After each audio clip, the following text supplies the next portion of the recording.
어쩌다 특강 27의 문을 이렇게 활짝 열었는데요. 오늘은 저희들이 먼저 공지를 한 것처럼 강의 주제는 우리 최현선 박사님의 그림책 심리 치료라는 그런 주제를 가지고 진행을 할 겁니다. 우리가 그림책을 통해서 우리 박사님께서 내면과 소통하고 마음을 요양하고 그리고 치유하는 그러한 아주 좋은 강의를 이렇게 해주실 것으로 저는 기대하고 있습니다. 자, 우리 어, 최연선 박사님을 모시고 우리 그림책을 이렇게 통해서 마음을 정말 어떻게 치료하는지 한번 강의 들어보도록 하겠습니다. 우리 최연선 박사님. 이라고 합니다. 마음에 밭이 있고 그 밭에 씨를 잘 뿌려서 내 마음에 잡초가 있으면 잡초도 뽑아내고 꽃도 피우고 열매도 맺을 수 있게 하는 과정이라고 생각해서 그 마음 정원이라는 말을 쓰고 있고요. 이제 제가 저를 소개하자면 저는 건축학을 학사 때 전공을 하고 제가 새 아이를 키우고 있는데 새 자녀를 키우면서 음, 아이들이 이제 제일 먼저 하는 게 낙서하고 그림 그리고 하는 것들을 보니까 뭔가 여기 심리가 좀 담겨 있지 않을까 해서 혼자 그냥 공부를 하고 있었어요. 책도 사서 보고, 재능교육 프로그램, TV 프로그램 같은 것들도 보고 하면서 공부를 하고 있었는데, 뭔가 이걸 좀 전문적으로 해보고 싶다 해서 2008년에 한우리 독서 지도사 자격증을 땄어요. 그림책을 아이들한테 읽어주다 보니까 제가 생각보다 그림책을 잘 모르고 있었고, 제가 어린 시절에는 그렇게 그림책이 막 엄청 많은 때가 아니었었어요. 그래서 글로 된 책이 주였고, 그림책이라고 하면은 뭐 전래동화나 세계 명작 동화 이런 정도를 그냥 애니메이션처럼 그렸던 책들이 있었는데, 막상 저희 아이들한테 책을 읽어주려고 하다 보니까 제가 너무 모르고 있었고, 그래서 그림책을 공부하게 되었고, 그림책을 어떻게 읽어주어야 되는지와 저희 아이들을 읽어주면서 느꼈던 것들이 너무 좀 신선하기도 했고 충격적이기도 했어요. 그래서 이런 부분들을 좀 학문적으로 공부해보고 싶어서 이제 미술 치료, 뭐 명화 치료, 연극 치료, 이런 내용들을 통합해서 예술 치료로 석사를 했고, 당시 이제 제가 석사 공부를 할 때, 상담을 하게 되면서 모자원에 있는 엄마들과 자녀들의 그 틀어진 관계를 가깝게 하는 이런 프로그램을 제가 맡아서 하게 되면서 그때 그림책을 활용했는데 너무 효과가 좋았어요. 그리고 틱장의 아이를 제가 이제 1년간 거의 6개월 좀 넘게 했는데 그 아이를 만나면서 또 그림책이 굉장히 큰 몫을 하는 내용들을 보고, 이건 좀 해봐야겠다 하면서 이제 체계화를 하고 논문을 써 내려가면서 항상 관심 갖고 있던 뭐 이미지나 교육이나 이런 부분들을 관심을 갖다가, 이제 뇌교육학 이게 왜 뇌적인 메커니즘은 어떤 의미가 있어서 이렇게 반응을 하지? 왜 그림책 읽으면 저렇게 막 어른인데도 막 울고 있지? 저렇게 자기의 이야기를, 내러티브를 저렇게 끌어낼 수 있는 힘은 뭐지? 해서 이제, 박사 논문을 또 그림책으로 쓰게 되는 그런 그림책과의 인연이 있었습니다. 이 그림은 제가 그린 그림이에요. 그냥 색연필로 A4 용지에다가 한참 애들 막 올망졸망 할 때 애들 재워놓고 그림 그리고 제가 이 별이별 놀이터라는 책을 쓰게 되면서 뭐 이런 논문들 제가 워낙 관심이 많았어요. 이미지 사고나 뭐 예술 치료나 이런 것들이 특히 이제 이미지 같은 경우는 저는 약간 포토 메모리를 하는 사람이었는데 제가 어렸을 때는 좌뇌 기반의 암기를 잘하고 어떤 텍스트를 잘 전달하는 것만이 되게 똑똑한 것이라는 그 기성세대의 요구가 있었고, 저는 주로 몇 페이지 다보타 그림 옆에 무슨 용어가 있었지? 이런 식으로 기억을 하는 사람이었던 거예요. 그래서 제가 농담으로 JPG 파일로 저장을 했다가 시험 볼 때는 HWP로 변환하는 시간이 좀 필요하다. 막 이렇게 농담을 할 정도로 이미지에 관심이 많았고, 선생님 이제 수업을 들을 때 선생님이 하는 이야기나 이런 내용들을 이미지로 그려서 막 공책이나 책 교과서에 낙서하는 그런 습관이 있었어요. 그래서 그런 것들을 이제 잊어버리고 있고, 누르고 있다가 아이들을 키우게 되면서, 아, 나는 굉장히 운회적인 사람이고, 이미지적인 사고가 그냥 자동적으로 즐거운 사람이구나를 알게 되었고, 그래서 그런 관련된 내용들을 가지고 논문들을 계속 쓰게 되었고, 그러다 보니 다른 독서 치료에서 다른 책보다도 제가 그림이 들어있는 그림책에 더 관심을 가졌던 것 같고요. 제가 이제 책을 이 두 권을 거의 3개월 만에 글과 그림을 한꺼번에 폭발적으로 해서 출판을 하게 된 어떤 계기가 있었는데, 제가 또 이 책을 쓰고 나서 이제 석사 과정을 밟게 됐어요. 이 책을 쓰면서 제가 느꼈던 게 내가 글을 쓸 때는 약간의 스트레스가 있는데 그림을 그릴 때는 막 밤 새벽 1시가 돼도 내일 출근을 해야 되는데도 입꼬리 올라가는 저를 발견한 거예요. 그래서 어떤 데이터를 찾아보니 음, 그때 당시 데이터에서 가장 장수하는 직업군이 성직자와 화가였어요. 그러니까 그림을 그린다라고 하는 것은 색채가 주는 에너지와 그리고 그 그림을 그리는 손의 움직임에서 뇌의 작용 이런 등등에 의해서 아 전뇌를 다 활용하게 되는 거구나. 한쪽 뇌 여러분들 이 그림 한번 잠깐 보실게요. 아주 유명한 그림책 작가 그림이에요. 앤서니 브라운이라고 그림책을 잘 몰라도 들어보신 적 있을 텐데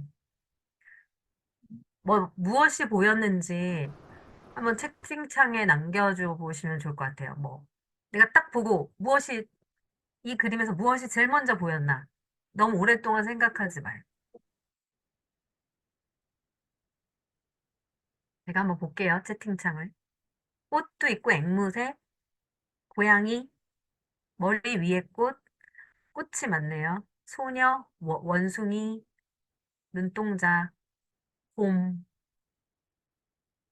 네, 감사합니다. 여러분들 이런 내용, 제가 지금 이렇게 말씀드린 것들을 봤을 때, 어떤 분은 긴 머리, 종이가 보인다는 분도 있고, 똑같은, 똑같은 그림을 보여드렸지만, 이 그림 한 장에서도 내가 먼저 보이는 게, 자, 얼굴 표정이라고 하신 분이 누구신가요? 얼굴 표정. 잠깐요. 잠깐. 이게 내가 그림은 가장 먼저 운해를 딱 자극하게 되거든요. 특히나 새롭게 보는 그림, 새롭게 알게 된 규칙, 여행지, 이런 부분에서 운해 자극이 되는데, 아, 윤희정 님이 얘기하셨군요. 왜 말씀드렸냐면, 보통 눈동자를 보거나, 뭐, 꽃을 보거나, 앵무새는 많이 봐요. 근데 저 되게 조그만 곰을 보신 분도 있었고, 겨드랑이 밑에 원숭이를 보고 있었고, 이렇게 이제 같이 여러 명이서 수업을 하면서 이제 어떤 게 보이냐고 얘기했을 때, 나는 미처 보지 못했는데, 저 사람에게는 제일 먼저 그게 부각돼서 보였다라고 하는 것은, 손이 보였다고 하는 분들은 좀 되게 드물었거든요. 근데 아마도 어떤 나의 활동력, 그러니까 내가 상징하고 있는 것, 내 현재 지금 상태, 마음 상태, 또는 내가 욕구, 내 현실과 디자이어와 내 그 현재 그 사이의 간극이 무엇인지를 볼 수 있는데, 혹시 이 여자아이의 왼쪽 겨드랑이 아래를 보세요. 이게 보이시는 분들이 있었을까요? 이제 마우스가 보이나요, 근데? 여기 왼쪽 겨드랑이에 이게 고릴라거든요. 그러니까 그 앤서니 브라운은 고릴라, 침팬치 뭐 이런 종류를 많이 쓰는데 여기서 눈동자를 그리고 있다는 것도 되게 중요한 상징적인 의미가 있어요. 그래서 뭐 여기서 상세하게 풀어나가지는 않겠지만 여러분들이 어떤 부분을 먼저 보았냐느냐 그 말은 내가 가지고 있는 스키마에 따라서 똑같은 그림을 보여줘도 똑같은 강의를 하고 똑같은 그림책을 읽어주어도 다른 내용이 인식될 수 있고 어느 부분에 자극이 될 수 있는데 그 부분은 결국 여러분들이 갖고 있는 요소에만 반응한다는 거예요. 그래서 그런 부분들 중에 특히나 어떤 부분이 자극된지를 다 잘 들여다보는 게 저는 내면 소통이라고 생각하고 그런 부분들에 되게 중요하고도 가벼우면서도 되게 큰 힘이 되는 매체가 바로 그림책이라고 생각을 합니다. 제가 이제 제일 오래된 기억으로 생각나는 그림책이 제가 어린 시절에 읽었던 뭔가 엄마가 사줬던 그림책이 바로 이 책이에요. 제가 찾았더니 한국말 그림책은 못 찾았고, 이 아저씨가 모자를 되게 머리에 높이 쌓고 다니면서 모자를 파는 아저씨였다라는 그런 키워드로 제가 찾아낸 건데, 역시 어렸을 때 봤던 거랑 똑같아요. 그러니까 여러분들도 뭔가 첫 그림책이 무엇인지를 찾아보는 것, 한번 떠올려 보는 것은 가장 어린 기억, 어린 시절의 기억을 찾아서 어, 편안함을 찾고자 하는 거거든요. 음, 손승남이라는 분이 가다머가 교육은 자기 교육이다라는 책을 이제 번역을 손승남 씨가 하면서 뭐라고 얘기를 하냐면 인간은 고향 같은 편안함을 느낄 때 가장 행복하다고 경험한대요.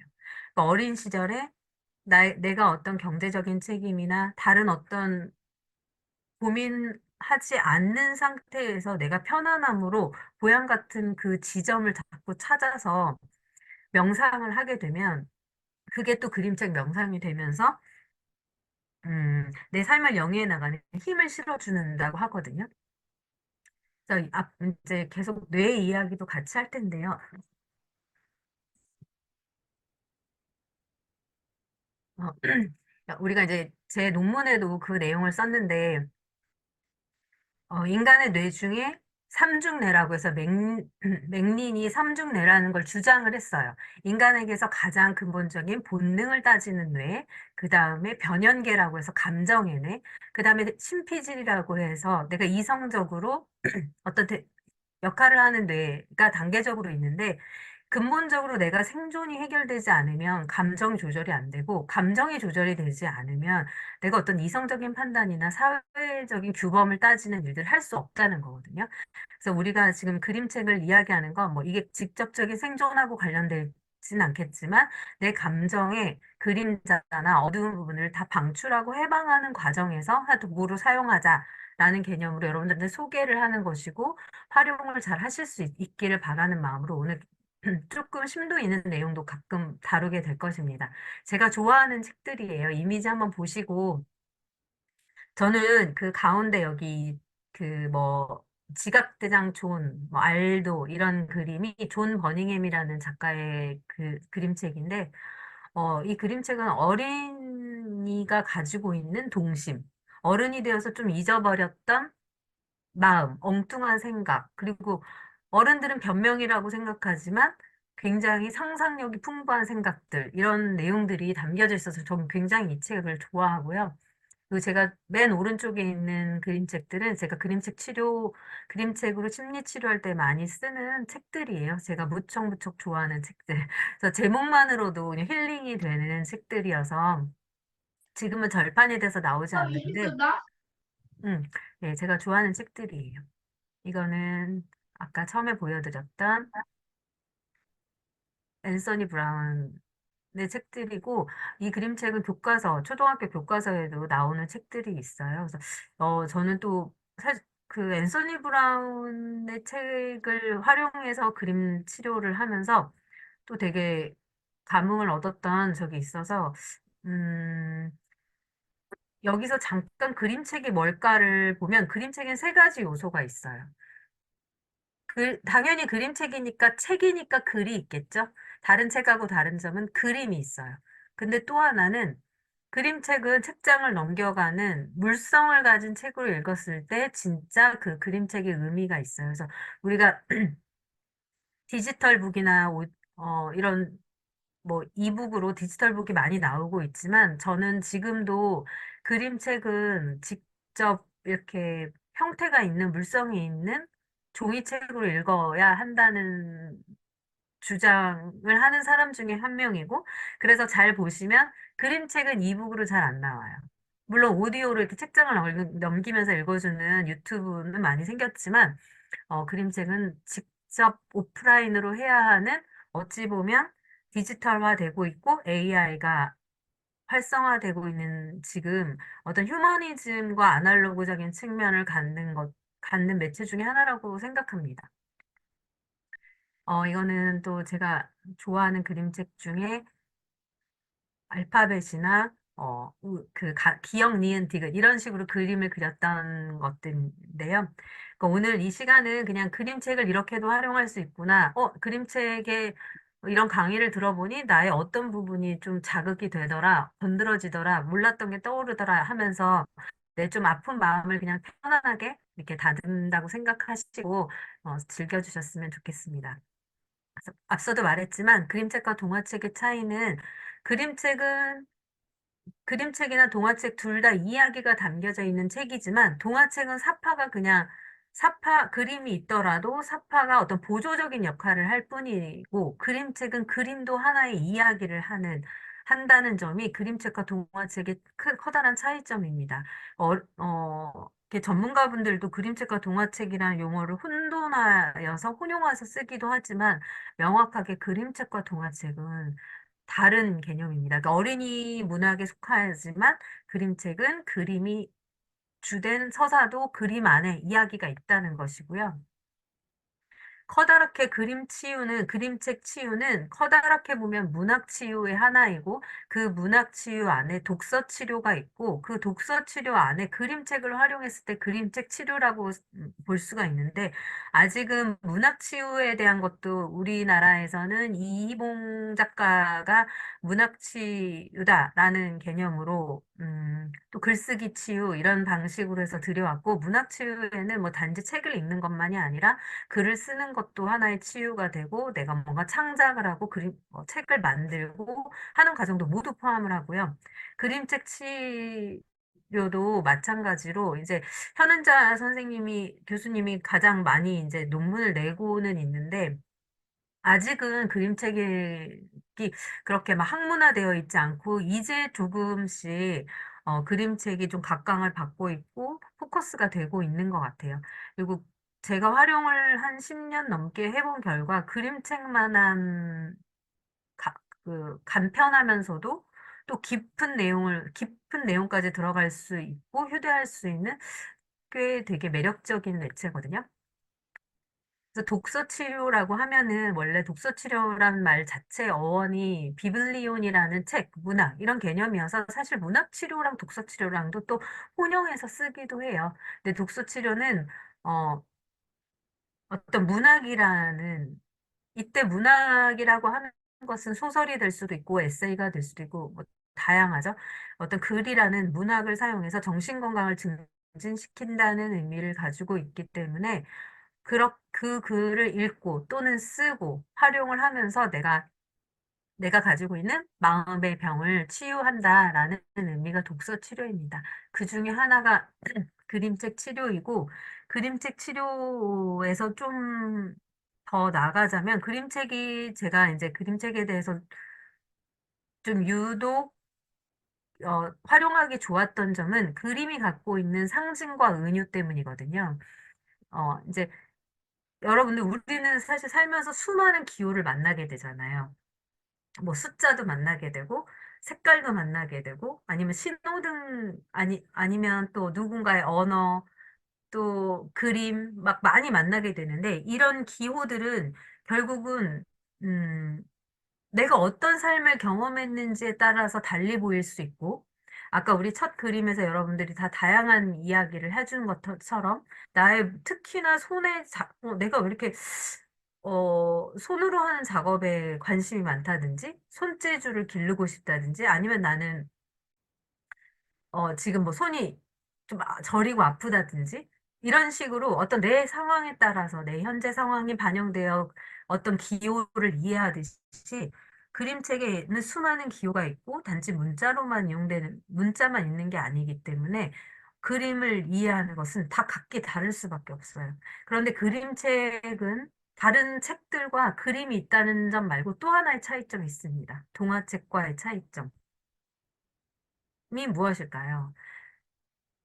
이게 그림책은 누군가 읽어준다라는 걸 전제로 만들어졌다는 만들어진 문학이라는 점이 다른 그냥 문학 책과 달라요. 내가 그냥 책은 혼자 읽을 수도 있지만 그림책은 글자를 모르는, 아직 문자를 알지 못하는 어린이를 위해서 그림을 넣어서 재미를 더하기 위해서 만들기 시작을 했기 때문에 그 시작 자체가 청각을 담고 있어요. 누군가 읽어주었을 때 그 의미가 더 돋아나는 게 그림책이에요. 제가, 석사 논문 때도 그랬지만 박사 논문을 쓸 때 제 참여자들에게 그림책을 읽어주는 과정과 스스로 읽게 하는 과정과 또 누군가를 읽어주는 과정을 그런 일부러 테마를 그렇게 잡아서 하게 되었는데 그 이유가 우연히 한 참여자가 그림책을 읽어줬을 때 어, 똑같은 책이었지만 다른 감흥을 받았던 그 장면을 포착을 하게 되었고, 왜 이런 일이 일어나지? 하는 것들을 이제 뇌과학적으로 찾게 되었고, 저도 미처 생각하지 못했던 나는 누군가를 읽어주고 그걸 치료해주는 치료자로서만 이 도구를 활용했는데, 내가 이 책을 듣는 내담자가 되고 보니 또 다른 반응들이 있다라는 걸 알게 되었어요. 그래서 이 과정이 혹시나 내가 아직 내 내면 아이가 치료되지 못한 상태에서 저쪽 구석방에 내 마음 어느 구석방에 처박혀 있어서 굉장히 방어하면서 얘를 꽁꽁 묶어두고 있었는데 이 아이를 계속 가지고 있으면 썩거든요. 모든 감정은, 모든 건강은 통즉 불통이라고 했듯이 통해야 통증이 없는데 계속 그냥 아주 어느 시절이었는지도 모르는 어린 시절의 나의 새까만 그림자 어린아이를 내가 늘 갖고 있으면 70세가 돼도 얘는 불쑥불쑥 올라와서 나를 힘들게 할 수 있어요. 근데 의외로 남자분들은 슬퍼하면 안 돼. 무슨 남자가 울어 하는 어떤 그것 때문에 억압돼 있고 여성분들은 여자애가 무슨 화를 내. 다소곳해야지 어떤 이런 문화적인 가스라이팅 때문에 감정을 억압하는 경향이 있어요. 그래서 어, 여성분들은 결국은 다 공포에서 오거든요. 모든 감정의 근원은 공포에서 오는데 그림책을 읽어주면 읽다 보면은 그 어린 나를 만나요. 여러분들도 마찬가지, 누구나 다 내면 아이가 아직 성숙하지 못한 내면 아이를 다 갖고 있고, 그 내면 아이를 조금 더 빨리 만나느냐, 늦게 만나서 키워주느냐가 차이인데, 빨리 만나서 그 아이를 다독거려주고, 그 아이가 같이 나의 물리적인 내 나이와 내 성장과 함께 그 아이도 키워내야 되는데, 내 내면에 쪼그라지가 있으면 그건 계속 나를 힘들게 하고 결국 자기를 탐색하는 데 방해가 되거든요. 그래서 자기 탐색의 첫 번째는 원초적인 내 마음, 본능은 무엇이고 상처받은 내면 아이는 누구인지를 찾는 게 저는 첫 번째라고 생각해요. 근데 그 내면 아이를 방어가 되게 적게 하면서 찾게 해주는 그 매체 중에 하나가 그림책이라는 것을 알게 된 거죠. 그래서 그림책을 매체로 활용했을 때 가장 큰 치유의 단계는 1단계는 거기 나오는 주인공이 동물이 됐든 사람이 됐든 또 어린아이가 됐든 어른이 됐든 동일시를 하게 됩니다. 이게 되게 좋은 것은 방어가 허물어져요. 여러분들 그림책 하면 어려워. 나는 그림책 잘 모르겠어. 이런 생각이 먼저 드나요? 그림책? 그 그림책 쉽잖아. 애들이 읽는 거잖아. 뭐 내가 그거 못 읽겠어? 하고 그냥 편하게 읽을 수 있어요. 그리고 보통 그림책은 32페이지를 넘어가지 않는 게 일반적이에요. 그래서 이제 제가 논문을 쓸 때도, 그러면 이제 많은 교수님들도 물어보시기도 했어요. 그림책을 선정한 기준이 있냐? 어른을 위한 그림책이 별도로 있냐? 저는 일부러 어른을 위한 그림책을 선정하지 않았어요. 그 이유가 어떤 그림책도 그 사람의 상태에 따라서 반응을 줄 수가 있기 때문이었는데, 제가 한 가지를 읽어드릴게요. 이게, 어, 그냥 6살 꼬마 남자아이를 키우는 엄마가 지식 그림책, 빛과 그림자에 대한 지식을 전달하기 위한 지식 그림책에 나온 말이에요. 물체가 빛과 가까워질수록 그림자는 크게 보여요. 근데 이 엄마가 이 대목에서 엄청 눈물을 흘려요. 그러니까 성인이 되었을 때 이 똑같은 그림, 이 글과 그림에서 다른 걸 느끼는 거죠. 아, 내가 지금 힘든 건 빛이 가까워졌다는 뜻이구나. 내 어둠과 그림자가 짙다는 것은 그만큼 빛이 나랑 가까워졌기 때문에 내가 이걸 견뎌내면 나는 빛으로 갈 수 있어. 라는 의미를, 교훈을 얻어냈다고 했거든요. 어떤 그런 참여자들의 사례들, 이야기를 통해서 그림은 굳이 딱 어떤 한계를 정할 거 없구나 생각을 한 거죠. 그리고 또 하나는 사계절에 대해서, 순환에 대해서 이야기하는데, 지금 이 순간에도 마법 바퀴는 쉼없이 돌고 있어요. 구름은 비가 되어 내리고, 애벌레는 나비가 되어 날아오르고, 밤은 낮이 되어 하루를 열지요. 신비한 우주의 순환은 우리에게 새로운 변화를 선물해요. 무엇이든 다시 시작할 수 있는 마법 같은 기회를 준답니다. 나의 우주에는 마법 바퀴가 있어요. 라는 제목의 그냥 지식 그림책이지만, 우리에게는 또 다른 교훈을 주고, 나를 탐색할 수 있는 것이 되면서 그림책에 나오는 동물이나 사람에게 되게 쉽게 가볍게 편하게 동일시를 하면서 내 내면 아이를 만나기가 아주 방어 기제가 낮아지게 하는 그런 역할을 하면서 카타르시스, 정화가 되고 그 속에서 아까와 같은 내 삶으로 이끌어 와서 통찰을 할 수 있는 그런 단계를 뭐 인위적이고 이성적이고 순서되게 갖는 게 아니라 이런 것들을 갈마져서 녹아져 있는 상태에서 느끼게 된다는 점입니다. 그래서 여러분들은 이제 그림책이 이제 저는 비주얼 싱킹이라는 개념에 대해서도 한참 강의를 좀 많이 했었고 실제로 초중고생이나 아니면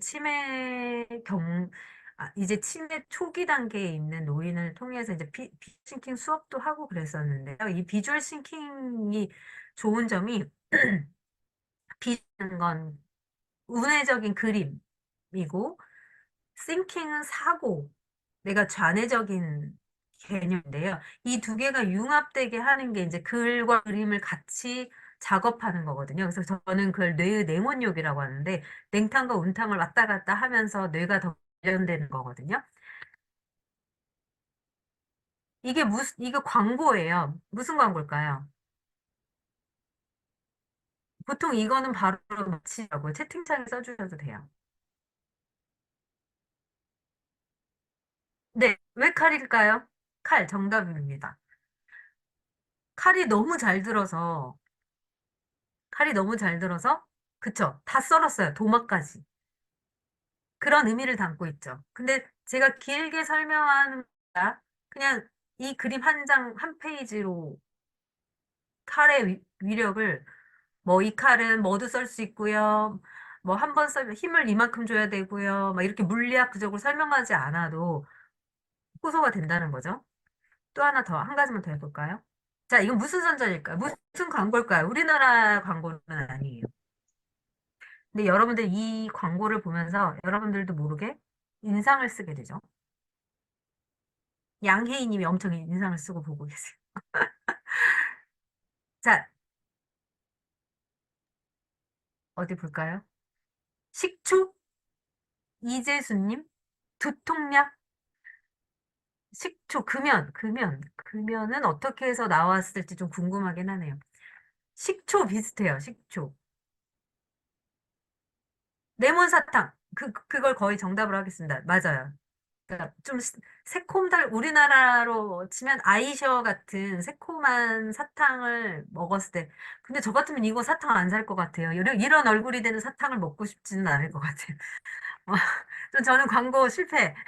근데 이제 제가 여기서 드리고 싶은 건 이미지만으로도 그냥 이 이미지만으로도 이 정도로 새콤한 사탕을 먹고 싶다면 이 사탕을 사세요라는 광고인 거죠. 이건 제가 학술지에 실었던 이미지 기반 비주얼 싱킹에 관련된 내용이었는데요. 거기에 실었던 하나의 그 사례 그림이었었어요.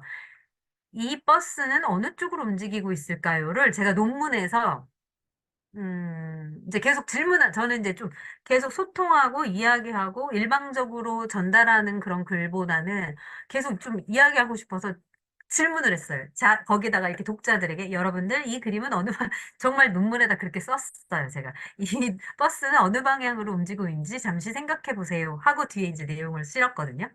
여러분들도 한번 생각해 보세요. 왕복버스. 와, 황인경님, 힘이 센 강자? 이거 뭐죠? 왕복버스라고 쓰신 분 굉장히 창의적이시네요. 이게 힘이 센 강자는 제가 뭔지 모르겠어요. 이재순님, 답변 간다. 우리나라에서 이 버스를 보여주면 오른쪽으로 가고 있다고 해요. 아, 그쵸. 버스 기사가 지금 이 그림에 안 보이고 있기 때문에 버스 기사는 저쪽에 있을 거라고 생각해서 오른쪽 방향으로 가고 있다라고 알고 그리고 우리는 어쨌든 우측 통행이잖아요. 근데 외국에서는 이게 이제 문화적인 차이인 거예요. 왼쪽으로 가고 있다고 말하는 거죠. 그 말은 계속 제가 말씀드리는 건 그림책의 그림이 무궁무진한 이유는 어떤 똑같은 그림을 보여줘도 다 내담자에 따라서 내 상태에 따라서 다 다른 게 보인다는 거예요. 근데 그림은 되게 원초적이면서 우리가 라스코 동굴벽화도 그때 어떤 문자가 있기 전에도 우리가 태어났을 때도 누가 글을 먼저 쓴다기보단 그림을 먼저 그리는 것처럼 그림책이 주는 우리의 그 근원적인 자극 그리고 운에는 조상의 뇌라고 하는데 나도 모르는 어떤 잠재의식 이런 부분들을 그림이 자극해 준다라는 거를 얘기하고 싶어서 말씀드렸습니다. 그러니까 특히 제가 그림을 강조하는 이유는 그림책은 그림이 대부분이고 사실 글은 적어요. 글자 수는. 글자는 어떤 이야기 흐름의 큰 틀에 벗어나지 않게 방향을 잡아주는 목적이라고 보면 되고 글과 그림이 다 함께 역할하고 융합을 하는데 보통 글과 그림의 결혼이라는 이야기도 해요. 이 사람이 누군지는 아마 아시는 분이 많이 없을 거예요. 헝가리에 있는 나오질로 모올로지라는 사람인데, 이분이 미래의 문맹자는 글을 읽지 못하는 사람이 아니라 이미지를 읽지 못하는 사람이다라고 말하거든요. 최근에 저희 아이랑 얘기를 하는데, 엄마, 그, 현대차에서 뭐죠? 제네시스를 만든 이유는 모든 사람이 소나타를 탔을 때 그 빛을 발하기 때문인데, 이제 그랜저가 일상화가 돼버렸어. 이제 이렇게 얘기를 하는 거예요. 근데 그랜저가 광고를 할 때 그랜저의 성능을 아무런 얘기도 안 했어요. 근데 그랜저가 극강으로 많이 타게 된 것 중에 하나가 그 광고 효과였는데 젊은이들이 고향에 타고 가면서 어떤 따뜻한 이렇게 내가 성공해서 돌아왔어라는 어떤 이미지를 심어준 거거든요. 감정을 건든 거거든요. 절대 그랜저의 몇 cc며 뭐 어떻게 빨리 가고 뭐 하이브리드가 되고 이런 기능적인 측면은 설명을 전혀 하고 있지 않아요. 그래서 결국은 내가 행동을 바꾸게 하는 건 뇌적인 의미에서도 이성의 뇌를 움직이는 것보단 감정을 건드려 주는 게 더 행동을 움직이는데 즉각적이라는 거거든요. 그래서 광고뿐만이 아니라 결국은 이미지를 내가 읽을 수 있고 읽지 못하는 읽을 수 있어야만 앞으로의 삶을 살 수 있고 AI를 이길 수 있어요. 왜냐하면 AI는 아직은 정보를 넣어줘야만 생각을 할 수 있고 창조를 할 수 있어요. 근데 우리도 모르는 굉장한 많은 시스템을 이미지로 저장해서 가지고 있으면서 얘가 자극이 됐을 때 시냅스를 발동시키면서 연결을 확 시켜서 이 상황에서는 이게 필요해 하고 새로운 이미지를 만들어내요. 근데 매번 내가 새로운 장소에 가서 여행을 할 수 없으니 또 막 300페이지가 되는 모든 책을 다 내가 읽을 수 없으니 이 짧은 그림책 속에서도 큰 에너지를 건드려서 내 안에 있는 걸 끄집어내는 거죠. 내 잠재의식을. 한 가지 예로 정보의 75%가 시각을 통해서 이루어집니다. 라고 하는 제가 무의식이 아닌 의식적인 좌뇌적인 정보를 전달하는 것보다는 이렇게 이미지 한 컷을 보여주면서 나중에 어느 순간인가 여러분들이 몇 퍼센트라고 했지? 그건 기억이 안 날 수 있지만 이 그림에 이상한 초록색 눈이 세 줄이 있었어. 네 줄 중에 세 줄이었으니까 그때 이제 계산을 해보는 거죠. 이런 작동이 누구나 다 갖고 있고 우리가 오랜 동안 눌러와서 그렇지 여러분들은 이게 더 쉬워요. 쉬워야 맞아요, 사실. 그래서 여러분들이 이걸 한번 보세요. 잠시 시간을 드릴게요. 숫자 2가 몇 개인지 찾아보세요.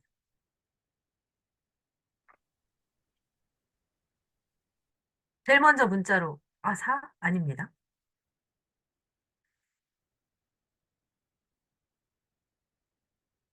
이렇게 오답률도 높고 찾는데 시간이 걸리죠? 그 다음 걸 찾아볼까요? 여기서 찾아보십시오. 바로 찾아질 거예요. 그쵸? 색깔이 주는 색감이라는 것, 이제 정답률도 높아지고 빠르게 찾게 되죠. 이게 똑같은 내용이지만 내가 색감을 준다는 것 자체도 우뇌를 먼저 자극하거든요. 2는 4, 아니 2는 6개라고요. 612님, 2는 6개.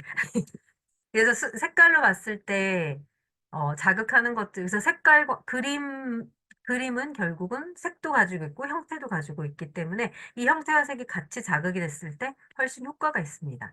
제가 제 기억에는 6학년 때 자연이라는 과목에 있었던 그림이에요. 제가 이 그림이 굉장히 오랫동안 어른이 돼서도 남아있는 거예요. 이게 리비히의 법칙이라는 것인데 자연 시간에 내가 식물이 자라기 위해서는 여러 가지 칼슘도 있고 칼륨도 있고 모든 요소가 필요한데 어느 한 요소만 작아도 이 물통의 물이 이, 이 미니멈의 영역에서 다 넘쳐 흐를 수밖에 없는 것처럼 네, 리비히의 법칙. 그래서 최소량의 법칙인데 이 법칙이 어떤 이 그림 하나로 다 이해가 돼버린 거죠. 그래서 제가 되게 오랫동안 이해를 하고 있는 것 중에 하나고 결국 그 비주얼 싱킹에서 그림이 주는 힘, 오랫동안 기억된다라는 걸 보여주기 위해서 이 그림을 가져왔습니다. 그래서 저는 계속 그림을 그리고 있는데 여러분들에게 이제 권하는 게 하나 있어요. 계속 손으로 좀 움직이면서 뭔가 낙서를 좀 하는 걸 요청드릴게요. 이렇게 말하면 저 그림 못 그려요. 저 성긋기도 안 해요. 초등학교 이후로 그림 그려본 적 없어요. 이 남자분들이 엄청 그렇게 많이 말해요. 특히 군인. 이제 강의를 하면 군인분들은 굉장히 심드렁해요. 무슨 그림을 그리라고 되게 화를 낼 지경이지만 제가 보여드릴게요.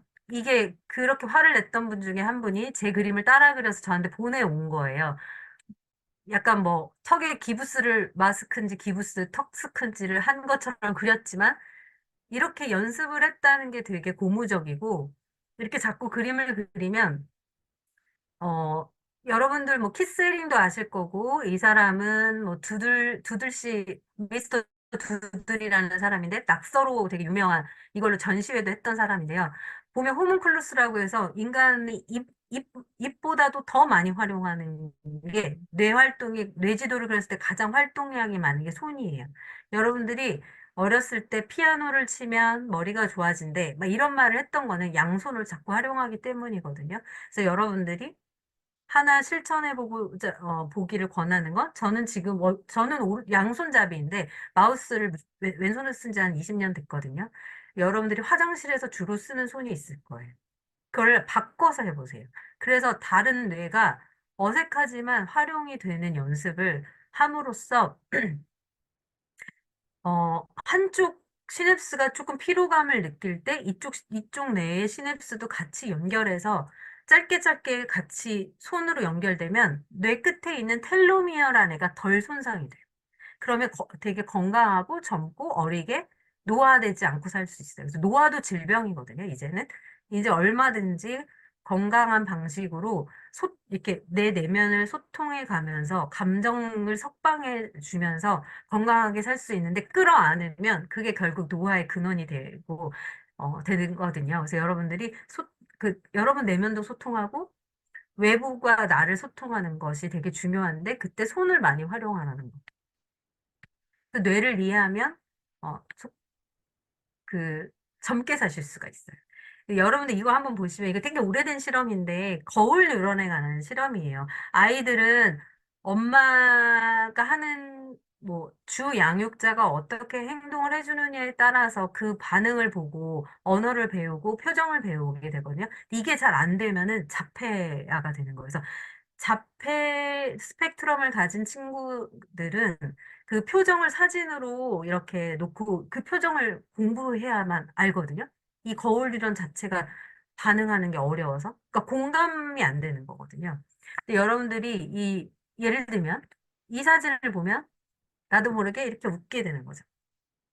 그게 거울 느려는 작용하는 건데, 내가 그림책을 본다는 건 그냥 어린아이 시절에 뭐 단지 그냥 우리가 알고 있는 일반적인 순수함 뿐만 아니라 내 경계를 허물고 나와 만나는 시간을 갖도록 하는 거고, 그림 안에 있는 색감이나 또는 글이나 주인공이 갖고 있는 서사나 이런 이야기들 속에서 나를 대입할 수가 있어요. 그러면서 나의 거울 유령과 각종 시스템이 작용하면서 치유의 작용이 일어나는 것이거든요. 그래서 내가 어떤 누구를 만나냐가 보시면 똑같은 그 바나나 그림인데 이게 스트리프 이펙트인데요. 뭐 다른 실험들도 많은데 저는 좀 이거를 제가 일부러 만들어 봤어요. 이 배경이 어떤 배경이냐에 따라서 이 같은 그림이 다른 느낌을 줄 수가 있거든요. 그래서 여러분들이 어떤 그림을, 어떤 감정을, 어떤 스키마에 노출이 되냐에 따라서 여러분들의 언어가 달라질 거거든요. 결국은 경험이 쌓여서 내 신경회로가 작용을 하고 그게 감정이 되는데 그 감정은 화학적인 잔여물로 저장이 돼요. 예를 들면 너무 신경 쓰이는 일이 있어. 내가 시험을 앞두고 있어. 어떤 사람은 계속 화장실을 가. 장 트러블이 와. 그 과민성 대장증후군이 있는 사람도 있는가 하면 어떤 사람은 위산이 막 과다돼서 위염이 오는 사람도 있어요. 내가 어느 부분이 좀 더 자극되고 약하고 부족한지에 따라서 다른데 지금 이 부분은 편도체라고 하는 부분이에요. 우리 몸에, 우리 뇌에서 센서 등과 같은 역할을 하는데 사실 센서 등은 되게 유용해요. 필요한 곳이고 현관에 내가 밤 12시에 아무도 없는 집에 들어왔는데 센서 등이 고장나서 안 켜지면 내가 신발을 벗거나 중문을 찾는데 어려움이 있을 수 있어요. 근데 반대로, 근데 이 편도체가 하는 역할은 내가 공포의 대상이 왔을 때, 무서운 대상이 왔을 때, 내가 맹수가 왔을 때 빨리 두려워하고 불안하고 공포를 느끼면서 빨리 도망치도록 깜빡여주는 것인데, 이게 자라보고 놀란 가슴처럼 소뚜껑 보고 또 놀라게 되는 어떤 트라우마틱한 PTSD가 이 잘못 작용하는 게 바로 이 편도체 부분이거든요. 말하자면 센서 등이 켜져야 될 때가 아닌데 계속 깜빡거리면 결국 고장나겠죠. 그 고장난 상태. 그래서 도대체 왜 이 대목에서 나는 화가 나고, 왜 이 대목에서 나는 두렵고, 나도 모르게 몸이 떨리고 하는 부분들을 잘 관찰하셔야 돼요. 그래서 그런 부분들은 이제 저 같은 경우는 그림책으로 상담을 하면서 미묘하게 어떤 그림 페이지를 넘겼을 때 미세한 움직임을 발견할 때가 있어요. 또는 그림 치료를 할 때 그림을 그리다가, 어, 포착되는 부분들이 있는데, 이제 그 부분을 가지고 실, 가지고 있는, 실제로 가지고 있는 내면 아이나 PTSD를 찾아서 걔를 잘 정리해서 밖으로 그 쓰레기를 팍 하고 분리 배출을 해주는 거죠. 그게 이제 할 때, 분리 배출을 할 때 이제 그림책을 활용을 하는 것이고, 그런 민감성이나 이런 포착은 좀 훈련에 의해서 길러질 필요가 있는데, 이제 그런 부분들을 그림책 심리 상담 지도사나 이런 것들을 할 때, 이제 제가 강의를 하는 내용들 중에 하나입니다. 그래서 아까 처음에 말씀드렸던 그 맥린이 주장하는 뇌가 처음에 내가 어떤 생존의 뇌, 그다음 포유류의 뇌, 심피질의 뇌로 이렇게 올라가지, 내가 감정적으로 우울감과 불안이나 틱이 가득한데, 틱장애 있는 아이들은 보통 완벽주의, 굉장히 머리는 좋은데, 완벽주의거나 불안이나 이런 강박이 있는 친구들이 많아요. 근데 그런 감정이나 이런 변형계의 특히 편도체 이런 부분들이 정리가 안 된 상태에서 학교에서 수업을 하고 시험을 보는 일을 하라고 하는 건 굉장한 과부하가 되죠. 여기까지 에너지를 못 올려요. 올릴 수가 없어요. 그래서 ADHD 같은 경우에도 막 왕성한 활동이 있을 때 이 친구들은 그냥 그 활동을 해서 에너지를 빼내야만 그 다음 에너지를 쓸 수 있기 때문에 빼도록 저는 그냥 하라고 합니다. 그래서 어떤 이 뇌의 다운탑 방식을 알게 된다면, 어, 어쩌면 이게 가정 심리 치료의 좀 기본인 것 같아요. 이제 맥린의 주장을 반대하는 그 가설이 좀 틀렸다라고 말하는 많이 있지만 저는 기본적으로 좀 이 주장이 우리가 심리 치료나 어떤 내 마음의 소통을 하는 데 있어서는 좀 유용했던 것 같아요. 이 그림을 보시면 뭐가 보이죠? 오리가 보이기도 하죠. 토끼가 보이기도 하나요? 이 그림을 돌리면 토끼가 보이기도 하는데 우리 뇌는 동시에 오리와 토끼를 보세요 할 때 토끼와 오리를 볼 수는 없대요. 토끼를 볼 땐 우리가 안 보이고 오리를 볼 땐 토끼를 볼 수가 없대요. 그 말은 내가 부정적인 감정에 휩싸여 있는 뇌의 상태에서는 긍정적인 에너지를 받아들일 수가 없거든요. 그래서 첫 번째는 부정적인 에너지를 비워내고 그 비워진 자리에 긍정적인 에너지를 채우는 게 무엇보다 중요합니다. 계속 나라는 자신을 보고 내가 기적이라는 거, 내가 얼마나 소중한 사람인지, 그리고 나와 타인이 어떤 식으로도 연결돼 있기 때문에 결국 타인에 대한 미움과 원망도 결국 나한테 돌아온다는 걸 안다면 이게 계속 순환이 돼서 결국은 되게 편안해지는 그 지점에 이르는 것이 결국은 치료 또는 치유의 가장 근간인 것 같아요. 그래서 저는 다빈치 그림을 되게 좋아하는데 모든 진리는 하나로 통하는 것 같아요. 그래서 결국은 그 과학자든 예술가든 철학자든 또는 뭐 뛰어난 정신의학자든 모든 건 어떤 식으로든 다 연결되어 있기 때문에 결국은 내가 건강하게 하나의 사회 구성원으로 되는 것 자체가 이 세상을 다 잘 이끌어가도록 순환시키는 근간이라고 생각합니다.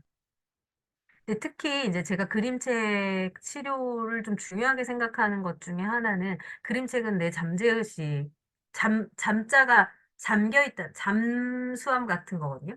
의식은 의식인데 잠겨져 있는 의식이에요. 그래서 없는 게 아니라 보이지 않을 뿐이고 물 밑에 잠겨져 있는 빙하 밑에의 커다란 덩어리와 같은 건데 문제는 자꾸 우리 의식을 움직이려고 하고 의식을 조종하는 것에 대한 연구만 또는 공부만 많이 해왔어요. 그리고 그걸 강조해왔어요. 왜냐면 통제를 해야 되기 때문에. 근데 보시면 이 삼각형을 움직인다고 할 때 어느 부분에 힘을 주면 이 삼각형을 오른쪽으로 미래로 움직일 수 있을까요? 오른쪽에 긍정적인 세상이 있다면 얘를 움직이려고 하면 빨강색을 아무리 눌러도 나중에 결국 빨강색마저 무너지거나 이그러질 거예요. 실제로 힘을 주려면 이렇게 힘을 줘야 된다. 아래쪽에서. 더 넓은 측면에. 근데 이 넓은 측면이 바로 잠재의식이고 이 안에 있는 나를 이해하는 것이 가장 항상 매일 해야 하는 것 같아요. 네, 빨강색만을 이게 보면 결국은 그러니까 우리가 의식적인 분석적인 또는 MBTI로 치면 뭐라고 할까 F가 아닌 T만 너무 강조된 사고를 하게 되면 굉장히 얼핏 볼 때는 논리적이고 똑똑하고 뭔가 잘 이끌어갈 수 있을 것 같지만 근본적인 해결을 보기가 어렵고 뭔가 우울하고 뭔가 근본 해결되지 않은 미해결 과제가 내 안에 항상 도사리고 있다라는 거를 이제 직관하게 돼요. 특히 나이가 들면서. 그래서 이때 제일 중요한 건 명상을 하거나 혼자만의 시간을 갖는 것이 중요한데 저는 책 명상을 좀 강조하거든요. 책을 읽는 동안 책을 빨리 뭐 몇 권을 읽었어. 몇 권을 내가 책을 썼어. 이게 중요한 게 아니고 그 책을 음미하는 그 시간 되게 효과적이라고 생각해요. 그래서 그 시간 동안 나와 만나고 어떤 대목에서 갑자기 자극이 되고 그 글을 자꾸 읽어보게 되고 그 문장을 내가 외우게 되고 하는 이런 과정들이 분석적인 마음이나 의식적인 것을 넘어서서 내 안에 있는 되게 깊은 잠재의식을 건들게 되는데 결국 베르그송이라는 뭐 사람이 이미지나 뭐 자기 교육에 대해서 이야기하면서도 인간이 각자 삶에 어떤 여정이 있고 그 여정에서 자기에게 의미를 구현하게 되는 그 배움은 내 안에 가지고 있는 잠재적인 힘을 움직였을 가능하다고 하거든요. 그래서 여러분들도 이 5%에만 너무 집중하지 말고 이 밑에 잠재의식 또는 우리는 모른 더 깊은 무의식 이런 부분에 대해서 자꾸 터치하는 연습, 그래서 그걸 감동해 가는 연습을 하셨으면 좋겠습니다. 이제 내면 가족 치료는 이제 그림책으로 하기가 되게 좋은 것 중에 그러니까 간단하게 설명하자면 IFS라고 하는데 여러분 안에도 여러분을 통제하는 아빠도 있고, 따뜻하게 안아주는 엄마도 있고, 내 안에 다 있는 거야. 그리고 투정 부리고 싶은 아이도 있고, 반항하고 싶은 아이도 있고, 열심히 하고자 하는 아이도 있고, 말 잘 듣고 싶은 아이도 있고, 막 다양해요. 근데 이게 주되게 어느 누가 힘을 더 발휘해서 나타나느냐가 내 인격이다라는 주장이에요. 말하자면. 그래서 그 내면 안에서 싸우고 있는 가족들을 인형 또는 그림책의 어떤 등장인물을 대상으로 해서 연극 치료나 이런 방식으로 활용을 해보는 겁니다. 이거는 제가 되게 좋아하는 책인데, 원래는 제가 좀 읽어드리고 하려고 가지고 왔는데, 그냥 빨리, 그냥 보여만 드릴게요. 이거 나중에 이 책을 또 읽었을 때에, 제가 50대, 60대를 이 그림책으로 치료를 할 때도, 감흥들이 되게 컸었어요. 그래서 제가 좀 좋아하는 책 중에 하나고, 저희 아이들한테 제가 읽어주면서 제가 더 감흥을 받아서 사랑하게 된 책인데, 나중에 기회가 되면 한번 또 이 책 말고도 여러 어, 그 고르게 하거든요. 제가 그림책이 엄청 많은데 그 그림책을 이제 뭐 내담자나 또는 아니면 내가 집단 상담을 할 때 그 어떤 그림책을 선택하는지부터가 내 내면을 바라보는 순간이에요. 그래서 그 표지부터 어떻게 내가 읽고 어떻게 이해하는지 그 그게 어떤 치유의 시작이고 이야기의 물꼬라는 걸 뜰 수가 있어요. 그리고 그림책은 이제 글이라는 문학도 있지만 그림이라는 요즘에는 그림도 백희나 주지 작가처럼 막 세계에서 그 그림만으로도 뛰어난 예술적인 가치를 인정받아서 상을 받는 경우들도 많아요. 그리고 종이를 찢어서 붙였다든지 뭐 원래 종이처럼 지으로 설명을 했다든지 것들도 있어서 굉장히 다양한 도구 또는 입체부 뭐 펼치면 펼칠수록 좀 작아지는 그림책 아니면 뭐 그림 여성의 의상을 가지고 뭐 이야기하는 그림책 뭐 되게 많은데 그 그림책 자체가 하나의 예술 작품이고 그 그림 자체가 명화여서 명화 감상이 주는 그림 치료 효과도 있어요. 그림책이. 그래서 이제 명화 감상이 어떤 그 우리가 알고 있는 그 그림 또 색감 이 그림은 제가 가져온 이유가 되게 역설적인 그림이에요. 주황색은 보통 굉장히 활동적이고 역동적이고 에너지가 넘치는 색인데 이 사람은 지금 자고 있어요. 이 여인은. 굉장히 피로감을 느끼죠. 근데 이 그림을 보고도 가슴이 울컥 눈물이 났다는 내담자들도 있거든요. 그러니까 내가 그만큼 피로감인데 쉬고 싶다라는 욕망을 그림에 투사할 수도 있고요. 그림책 제목 타오르는 6월입니다. 네. 그래서 이런 그 그림의 봄의 기운을 주는 그림이지만 또 그림이 갖는 또 이 여성은 굉장히 흑색 옷을 입고 있죠. 둘 다 그 피로감에 많이 쩌든 여인이지만 하나는 깊게 잠든 낮잠을 자는 주황색 드레스를 입은 여인이고 하나는 정말 누가 봐도 슬픈 것 같은 어떤 누군가의 장례를 치르고 왔을 것 같은 그런 애잔함이 있는 그림도 있고요. 그래서 이제 모든 일을 끝내고 이제 뭔가 선술집에서 편안하게 나만의 시간을 갖는 그런 밤이 될 수도 있고요. 그래서 여러 이런 명화가 살짝살짝 담겨져 있는 명화 한 장만으로도 어떤 그림적인 자극이 될 수 있고요. 그림책 자체에는 또 다양한 그림과 몸짓이 있기 때문에 그 자체로도 이야기가 될 수가 있습니다. 이거는 한번 제가 되게 좋아하는 책 중에 하나예요. 그, 어린이는 다 이해할 수 없는 그림책의 요소들이 정말 많아요. 이건 어린이 그림책인데 삶의 모든 색이란 그림책이에요. 그냥 한번 색감으로 편안하게 잠시 쉬어보는 시간으로 제가 보여드릴게요.